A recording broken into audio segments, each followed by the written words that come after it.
Welcome to Pathshala Institute of Learning. Let's we learn chapter first ईंटें मन के अस्सियाँ। Part 2 है ये इस चैप्टर का। इसमें हम पढ़ेंगे सिंधु सभ्यता की लिपि। इस चैप्टर में स्टूडेंट्स हम पढ़ेंगे कि इस लिपि को 1925 ईस्वी में सबसे पहले पढ़ा गया और इस लिपि को पढ़ने का श्रेय मिलता है वेडलैंड को, नटवर झा को, धनपत सिंह और राजा राम, इन सभी ने इस लिपि को पढ़ने का प्रयास किया गया है। लिपि के सबसे ज़्यादा अवशेष मोहनजोदड़ो में पाए गए हैं तथा हड़प्पा में मिले हैं। लिपि के सबसे बड़े अक्षर धोलावीरा में मिले हैं, जिन्हें नोटिस बोर्ड का प्रतीक माना गया है। सिंधु लिपि जो है वो भाव चित्रात्मक है। इसमें चित्रों के माध्यम से अपने भावों को व्यक्त किया गया है। इसमें अक्षर नहीं है।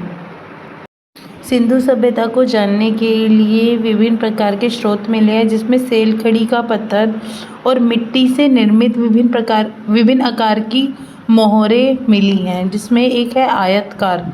ठीक है, आयतकार पर केवल लिखा जाता है और वहीं दूसरी तरफ एक वर्गाकार पर लिखा भी जाता था तथा उसमें चित्र भी बनाए जाते थे, जो मेसोपोटामिया के में मिली हैं और ये पक्की ईंटों से बनी हुई है। सिंधु सभ्यता के निर्माता। सिंधु सभ्यता के अंतर्गत उत्खनन में 4 प्रकार के अस्थिपंजर पाए गए हैं: पोर्टो, अल्पाइन, मंगोलिया, भूमध्य सागरीय।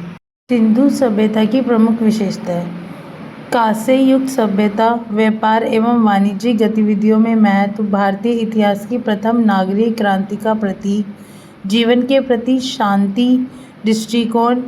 उत्खनन में भी यहाँ पे हथियार, रक्षा सूत्र, ढाल, कवच आदि यही सब मिले हैं। जीवन के प्रति इनका शांतिवादी दृष्टिकोण रहा है। मोहनजोदड़ो में इनके विशाल स्नानागार। हड़प्पा सभ्यता की जानकारी के स्रोत है आवास, आभूषण, इमारतें, मोहरे, औजार, खोदाई में मिले सिक्के। हड़प्पा स्थल के कुछ हिस्से कुछ पाकिस्तान में, कुछ भारत में, जैसे लोथल, बालकोट, धोलावीरा, कालीबंगर, बनावली, चनोदड़ो। हड़प्पा सभ्यता की नगर योजना, भवन निर्माण, सार्वजनिक भवन, विशाल स्नानागार, अन्न भंडार, जल निकाल प्रणाली। हड़प्पा सभ्यता की नगर योजना 2 तरीके की बस्तियां बनाई गई थी। यहाँ पे पहला दुर्ग था और दूसरा निचला शहर। दुर्ग जो था वो ऊंचाई में ऊपर बनाया गया था, चबूतरे के ऊपर, और ये आकार में थोड़ा छोटा होता था। इसको चारों तरफ से बाउंड्री से घेरा जाता था। वहीं दूसरी तरफ निचला शहर बनाया जाता था, आकार में बड़ा होता था और कच्ची ईंटों से बना हुआ होता था। हड़प्पा सभ्यता की सड़कों और गलियों की विशेषता है: समकोण पर एक दूसरे को काटते हुए सीधी सड़कें, जिसके कारण पूरा नगर क्षेत्र विभिन्नता कार्यों को खंडों में व्यक्त हो जाता था, जिसके जल पद्धति, ऑक्सफोर्ड पद्धति, चौक बोर्ड पद्धति कहते हैं। समकोण का निर्माण मिट्टी से किया जाता था। सड़क के किनारे किनारे पानी निकासी के नालियाँ बनाई जाती थी। नालियों को ढकने के लिए व्यवस्था थी। नालियों को फर्श को ढका जाता था। नालियों में थोड़ी दूर पर शोषक कूप होते थे, जिसके में गंदगी रुक जाती थी और बाकी पानी जो है आगे चला जाता था। हड़प्पा सभ्यता में मकानों की योजना।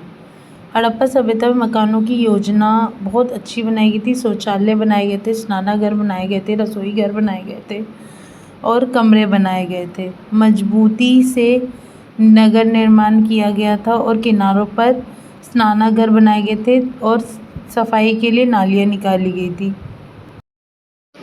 मकान ज़मीन से ऊंचे बनाए जाते थे। मकानों के दरवाजे सड़कों की ओर खुले रहते थे।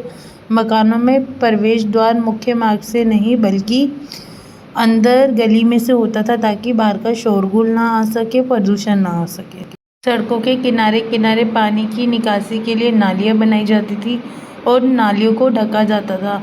नालियों को फर्श से ढका जाता था। नालियों में थोड़ी थोड़ी दूरी पर शोषण कूप बनाए जाते थे, जिसमें गंदगी रुक जाती थी और पक्की ईंटों का प्रयोग को बहुत अधिक मात्रा में किया जाता। पक्की ईंटों से इन चीज़ों को बनाया जाता था। हड़प्पा सभ्यता का सार्वजनिक भवन। सिंधु घाटी सभ्यता को 2 भागों में विभाजित किया गया था, जिसको ऊपरी हिस्से में सार्वजनिक भवन और निचले हिस्से में व्यक्तिगत आवास बने हुए थे। उत्खनन में सार्वजनिक या राजकीय भवनों में अवशेष मिले हैं। एक विशेष मोहनजोदड़ो में मिले हैं। 70 मीटर लंबा और 24 मीटर चौड़ा होता था। इस इमारत उस काल की संपन्नता का परिचय थी। यहाँ पर 71 मीटर लंबा और इतना ही चौड़ा वर्गाकार कक्ष मिला है, जिसमें 20 स्तंभ मिले हैं। इस कक्ष का उपयोग आपसी विचारों को आदान प्रदान करने, सामाजिक कार्यों के लिए किया जाता था। इसी में जलाशय के बारे में बताया गया है, जो 11.88 मीटर लंबा था और 7.01 मीटर चौड़ा था, 2.43 मीटर गहरा था और इसमें सीढ़ियाँ बनाई जाती थी पक्की ईंटों से। स्नान कुंड में चारों ओर कमरे एवं बरामदे भी बनाए जाते थे। मंदिर की दीवारों का निर्माण सीलन से बचाने के लिए द्रावड़ या तारकोल का प्रयोग किया जाता था और पूरे स्नानगण आंगन में 6 प्रवेश द्वार होते थे। इस वीडियो का पार्ट 3 भी आएगा, तो प्लीज़ देखना ना भूलें। Thanks for watching. Like, share and subscribe.